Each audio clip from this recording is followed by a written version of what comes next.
Praise the lord, hallelujah.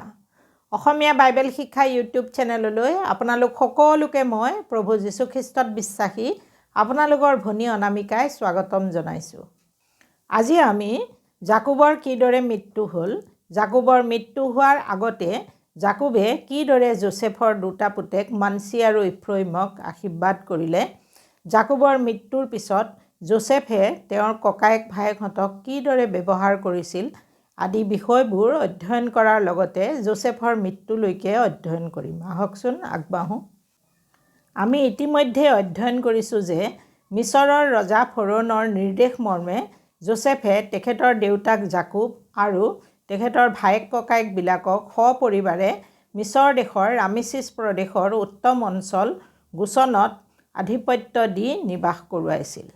তেওঁলোকে গোচনত প্ৰায় 17 বছৰ বাস কৰাৰ পিছত জাকোবৰ বয়স যেতিয়া 147 বছৰ হ'ল, তেতিয়া তেখেতে নিজৰ মৃত্যু ওচৰ চপা বুলি জানিব পাৰি যোচেফক মতাই নি নিজৰ কৰঙণৰ তলত হাত থোৱাই তেখেতৰ মৃত্যু হ'লে মিছৰ দেশত কবৰ নিদি অৰ্থাৎ মৈদাম নিদি কনান দেশৰ যি ঠাইত তেখেতৰ পিতৃ ইছহাক আৰু ওপৰ পিতৃসকলক মৈদাম দিয়া হৈছিল অৰ্থাৎ মকপেলাৰ গুহাত নি যাতে তেখেতক মৈদাম দিয়ে সেই বিষয়ে শপত খুৱাইছিল বুলি আমি আদিপুস্তক 47 অধ্যায় 27 পৰা 31 পদত পাওঁ।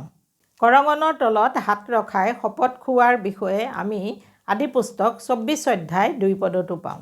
তাতে আব্ৰাহামে তেখেতৰ এজন দাসক এনেদৰে শপত খুৱাইছিল। এনেদৰে ডাঙৰ বিষয়ৰ ওপৰত দৃঢ় শপত খোৱা হয়। ইয়াৰোপৰি ডাঙৰে সৰুক আৰু মালিকে তেখেতৰ দাসকো এনেদৰে শপত খুৱায়। এই বিষয়ে যদি আপোনালোকে অধিক জানিব খোজে তেনেহ'লে আমি এপিছ'ড নাম্বাৰ 39ত এই বিষয়ে অধ্যয়ন কৰিছোঁ। ইয়াৰোপৰি আব্ৰাহাম, ইছহাক, ছাৰা, ৰিবেকা আৰু লেয়াক কবৰ দিয়া মকপেলাৰ গুহাৰ বিষয়েও আমি এপিছ'ড 38ত অধ্যয়ন কৰিছোঁ। আপোনালোকে যদি সেই বিষয়েও বিশেষভাৱে অৰ্থাৎ বিস্তৃতভাৱে জানিব খোজে তেনেহ'লে ডেছক্ৰিপশ্যন বক্সত 2টা ভিডিঅ'ৰ লিংক দি দিছোঁ, অনুগ্ৰহ কৰি চাই ল'ব। এতিয়া আহক তাৰ পাছত কি হ'ল সেই বিষয়ে জানো। দেউতাক অসুস্থ বুলি জানিব পাৰি যোচেফে এদিন তেখেতৰ নিজৰ দুটা পুতেক মানচী আৰু ইফ্ৰইমক লগত লৈ দেউতাক জাকোবক লগ ধৰিবলৈ আহিল। দেউতাক জাকোবে মানচী আৰু ইফ্ৰইমক দেখি তেওঁলোক দুজন জাকোবৰ নিজৰ হ'ব বুলি কোৱাৰ লগতে ঈশ্বৰে যোচেফক আৰু তেখেতৰ পুতেককেইটাকো দেখিবলৈ সৌভাগ্য দিয়াৰ বাবে মাটিত মুখ লগাই সৰ্বোপৰি ঈশ্বৰক প্ৰণিপাত কৰিলে। তাৰ পাছত জাকোবে নিজৰ সোঁহাত ইফ্ৰইমৰ মূৰত আৰু বাওঁহাত মানচীৰ মূৰত থৈ এই বুলি আশীৰ্বাদ কৰিলে। আদিপুস্তক 48 অধ্যায় 15 আৰু 16 পদ। 15 পদ, যি ঈশ্বৰৰ সাক্ষাতে মোৰ ওপৰ পিতৃ আব্ৰাহাম আৰু ইছহাক চলিছিল, যি ঈশ্বৰে পূৰ্বৰে পৰা আজিলৈকে মোক প্ৰতিপালন কৰি আহিছে। 16 পদ, যি দূতে সকলো আপদৰ পৰা মোক মুক্ত কৰিলে, তেওঁৱে এই ল'ৰাহঁতক আশীৰ্বাদ কৰক। মোৰ নাম আৰু মোৰ ওপৰ পিতৃ আব্ৰাহাম আৰু ইছহাকৰ নাম এওঁলোকৰ দ্বাৰাই প্ৰখ্যাত হওক। এওঁলোক বাঢ়ি বাঢ়ি পৃথিৱীৰ মাজত বহুবংশ হওক। আমেন। কিন্তু যোচেফ দেউতাক জাকোবৰ কাৰ্যত অৰ্থাৎ দেউতাকে সোঁহাত ইফ্ৰইমৰ মূৰত আৰু বাওঁহাত মানচীৰ মূৰত থৈ আশীৰ্বাদ কৰাৰ কাৰণে অসন্তুষ্ট হ'ল, কিয়নো মানচী ডাঙৰ আৰু ইফ্ৰইম সৰু। সেইকাৰণে যোচেফে দেউতাক জাকোবৰ সোঁহাত মানচীৰ মূৰত আৰু বাওঁহাত ইফ্ৰইমৰ মূৰত থকাটো বিচাৰিছিল। গতিকে যোচেফে দেউতাক জাকোবৰ হাত ধৰি তেখেতৰ সোঁহাতখন মানচীৰ মূৰত আৰু বাওঁহাতখন ইফ্ৰইমৰ মূৰত থৈ মানচী ডাঙৰ গতিকে সোঁহাত মানচীৰ মূৰত থৈ আশীৰ্বাদ কৰিব লাগে বুলি দেউতাক জাকোবক ক'লে। কিন্তু জাকোব অমান্তি হৈ তেখেতে নিজৰ সোঁহাত ইফ্ৰইমৰ মূৰত আৰু বাওঁহাত মানচীৰ মূৰত জানি বুজিয়েই থোৱা বুলি ক'লে আৰু পুনৰ তেনেদৰে ৰাখি ডাঙৰটো অৰ্থাৎ মানচী এক মহান জাতি হ'ব, কিন্তু সৰুটো অৰ্থাৎ ইফ্ৰইম মানচীতকৈ মহান হ'ব আৰু তেখেতৰ বংশ জাতিসমূহ অৰ্থাৎ বহু জাতি হ'ব বুলি কৈ এনেদৰে আশীৰ্বাদ কৰিলে। আদিপুস্তক 48 অধ্যায় 20 পদ। ইছৰাইলৰ লোকসকলে আশীৰ্বাদ কৰাৰ সময়ত তোমালোকৰ নাম ধৰি ক'ব, ঈশ্বৰে তোমাক ইফ্ৰইম আৰু মনচিৰ নিচিনা কৰক। আমেন। এইদৰে তেওঁ মনচিতকৈ ইফ্ৰইমক অগ্ৰগণ্য কৰিলে। তাৰ পাছত জাকোবে ইমূৰীয়াবিলাকৰ পৰা লোৱা মাটিডোখৰ যোচেফক ভায়েক ককায়েকহঁততকৈ বেছিকৈ দিলে আৰু নিজৰ আটাইকেইটা পুতেকক ওচৰলৈ মাতি আনি ভৱিষ্যতে তেওঁলোকৰ লগত কি কি ঘটিব সেই বিষয়ে জাকোবে ভৱিষ্যতবাণী কৰিলে। জাকোবে তেখেতৰ পুতেকহঁতৰ বিষয়ে কি কি ভৱিষ্যতবাণী কৰিলে সেই বিষয়ে আমি আহিব লগা ভিডিঅ'টোত অধ্যয়ন কৰিম। আৰু তাৰ পাছত তেখেতে ভৱিষ্যতবাণী কৰি উঠি তেখেতৰ পুতেকসকলক এই বুলি আদেশ দিলে। আদি পুস্তক ৪৯ অধ্যায় ২৯ পদ। মই মোৰ নিজ লোকসকলৰ ওচৰলৈ যাম। হিত্তিয়া ইফ্ৰোনৰ পথাৰত যি গুহা আছে তাতে মোৰ ওপৰ পিতৃসকলৰ সৈতে মোক মৈদাম দিবা। আমেন। তাৰ পাছত জাকোবে নিজৰ শয্যাত তেখেতৰ ভৰি দুখন কুচাই প্ৰাণত্যাগ কৰিলে। এতিয়া আহক জাকোবৰ মৃত্যুৰ পিছত কি হ'ল সেই বিষয়ে জানো।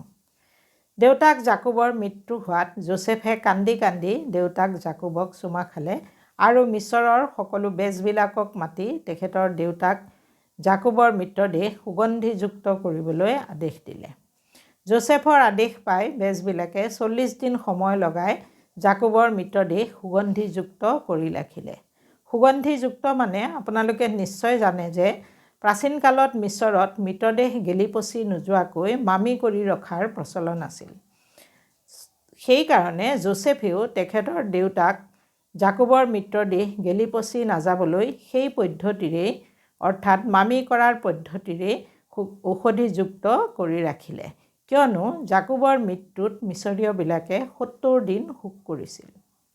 শোকৰ দিন পাৰ হোৱাৰ পিছত যোচেফে মিছৰৰ ৰজা ফৰোনৰ অনুমতি লৈ দেউতাক জাকোবৰ মৃতদেহটো কনান দেশৰ মকপেলাৰ গুহাত মৈদাম দিবৰ কাৰণে কনান দেশলৈ যাত্ৰা কৰিলে। যোচেফৰ লগত তেখেতৰ আটাইকেইটা ককাই ভাই আৰু পৰিয়ালবিলাক যোৱাৰ লগতে মিছৰ দেশত ফৰোনৰ পাত্ৰমন্ত্ৰীসকল আৰু সকলো বৃদ্ধ লোকবিলাকো তেওঁৰ লগত গ'ল। তেওঁলোকে জৰ্ডন পাৰ হৈ গৈ আটদৰ মৰণা মৰা ঠাই পোৱাত সেই ঠাইতে ৭ দিন থাকি মহাবিলাপেৰে বিলাপ কৰি কৰি মহাশোক কৰিলে আৰু তাৰ পাছত তেওঁলোকে জাকোবে মৃত্যুৰ পূৰ্বে বিচৰাৰ দৰেই তেখেতৰ মৃতদেহ মকপেলাৰ গুহাত মৈদাম দি পুনৰ মিছৰ দেশলৈ উভতি আহিল। দেউতাক জাকোবৰ মৃত্যু হোৱাত যোচেফৰ ককায়েকহঁতে যোচেফৰ লগত তেওঁলোকে কৰা অন্যায়ৰ কথা সুঁৱৰি যোচেফে তেওঁলোকৰ ওপৰত প্ৰতিশোধ ল'ব বুলি ভাবি ভয় কৰিবলৈ ধৰিলে আৰু সেইকাৰণে তেওঁলোকে যোচেফলৈ এনেদৰে কৈ পঠালে। আদি পুস্তক ৫০ অধ্যায় ১৬ আৰু ১৭ পদ। ১৬ পদ। তোমাৰ পিতৃয়ে তেওঁৰ মৃত্যুৰ আগেয়ে এই আদেশ দিছিল যে তোমালোকে যোচেফক এইদৰে ক'বা, বিনয় কৰোঁ তুমি তোমাৰ ককায়েৰাহঁতৰ জগৰ তেওঁলোকৰ পাপ ক্ষমা কৰা, কিয়নো তেওঁলোকে তোমাক দুৰ্গতি কৰিছিল। এতেকে এতিয়া আমি বিনয় কৰোঁ আপুনি নিজ পিতৃৰ ঈশ্বৰৰ দাসসকলৰ দোষ ক্ষমা কৰক। আমেন। তাৰ পাছত যোচেফৰ ককায়েকহঁতে গৈ যোচেফক লগ ধৰি তেখেতৰ আগত পৰি প্ৰণিপাত কৰি নিজকে তেখেতৰ বন্দী বুলি ক'লে। কিন্তু যোচেফে তেওঁবিলাকক ভয় নকৰিবলৈ কোৱাৰ লগতে এনেদৰে ক'লে। আদি পুস্তক ৫০ অধ্যায় ১৯ পৰা ২১ পদ। ১৯ পদ। যোচেফে তেওঁলোকক ক'লে, ভয় নকৰিবা, কিয়নো মই জানো ঈশ্বৰৰ প্ৰতিনিধি। ২০ পদ। তোমালোকে মোৰ বিৰুদ্ধে অনিষ্টৰ কল্পনা কৰিছিলা হয়, কিন্তু এতিয়া যেনেকৈ দেখিছা তেনেকৈ অনেক লোকৰ প্ৰাণ ৰক্ষা কৰা কাৰ্য সিদ্ধ কৰাৰ অভিপ্ৰায়েৰে ঈশ্বৰে ইয়াকে মংগলৰ কল্পনা কৰিলে। ২১ পদ। এতিয়া তোমালোকে ভয় নকৰিবা, মই তোমালোকক আৰু তোমালোকৰ ল'ৰা তিৰোতাসকলকো প্ৰতিপালন কৰিম। আমেন। এইদৰে তেওঁলোকক তেওঁ সান্ত্বনা দিলে আৰু মৰমৰ কথা ক'লে।